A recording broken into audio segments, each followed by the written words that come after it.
What's going on, buddies? Hey, it's Concert Buddy.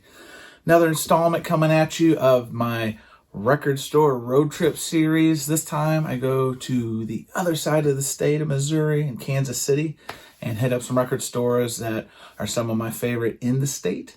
So cue that lever and let's get to it.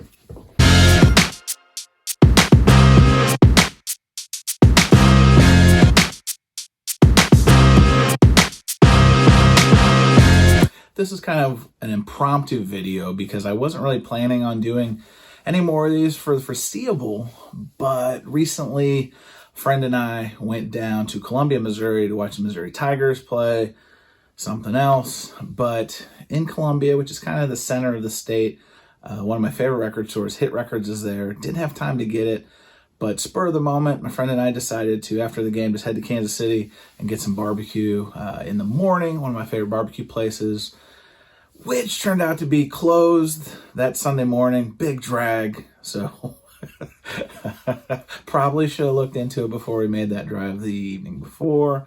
Might have been a little alcohol involved for some of that decision making, but I digress.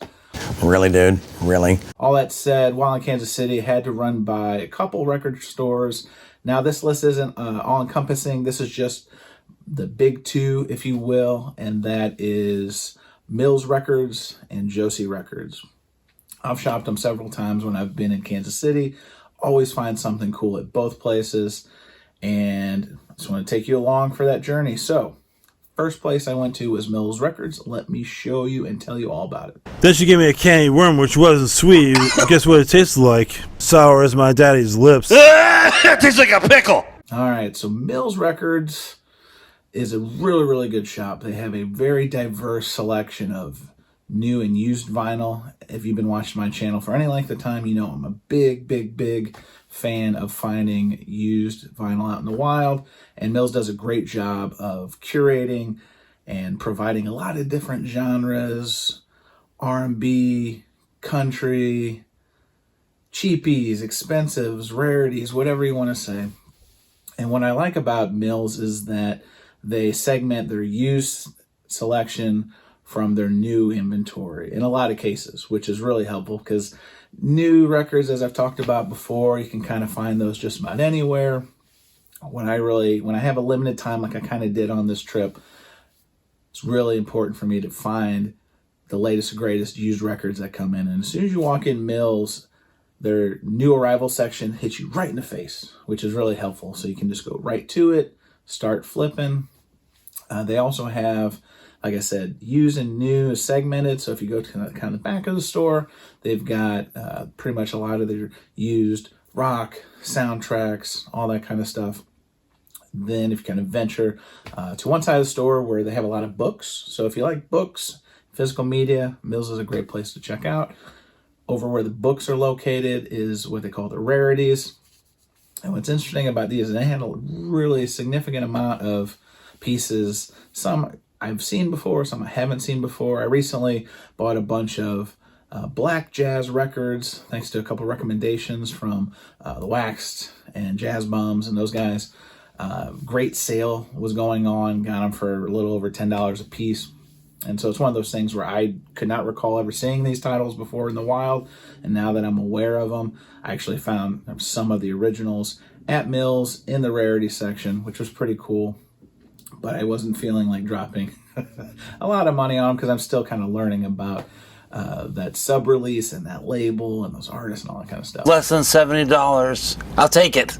What was different from the last time I was at Mills was on the rarities area, they put like these prison bars on the top of the rarities, which made it kind of hard to, I mean, you could still flip and kind of pull them up, but you'd have to kind of like look at the back to see what the price is. And I believe her name's Judy Mills. Correct me if I'm wrong in the comments below. Tavis, if you're watching this video, you totally know who I'm talking about. She kind of came over and was like, hey, if there's anything you want to look at, just let us know and we'll unlock this and what have you. So could be related to theft, could be related to people damaging the expensive records. I don't know. I'm just showing you so you know if you're ever there where to go for these records. All that said, Mills was a great experience. I only had, I tried to keep it light because, again, I had a friend with me, so I didn't want to, constitute the entire time in Kansas City to records, which we kind of did anyway. But did pick up one thing at Mills.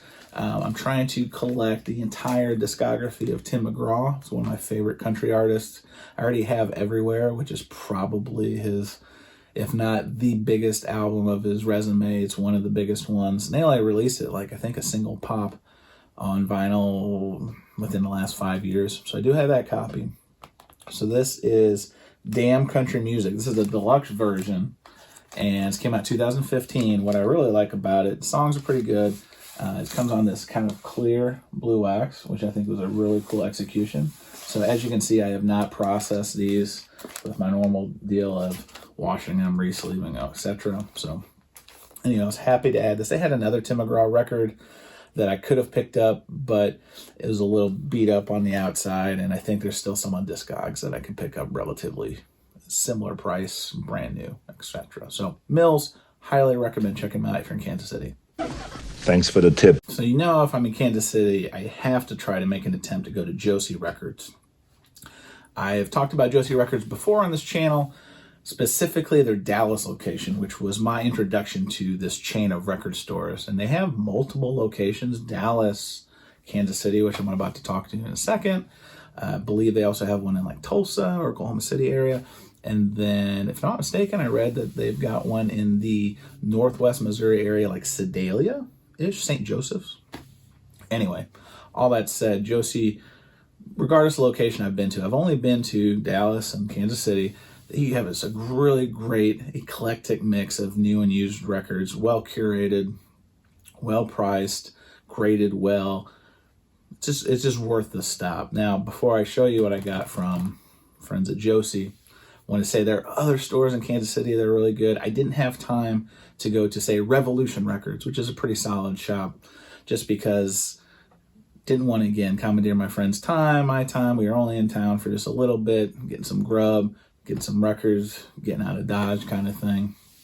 But this video is not all inclusive of the Kansas City scene. The Kansas City record scene is pretty decent. It's pretty solid. So if you're ever in Kansas City, have some time, give these stores a shot. So in the past couple of years, Josie moved from their original Kansas City location to the storefront now that has an upstairs and downstairs. As you can see, we're in the basement, the subterranean layer, complete with t-shirts, a Tiger King monument on the wall over there.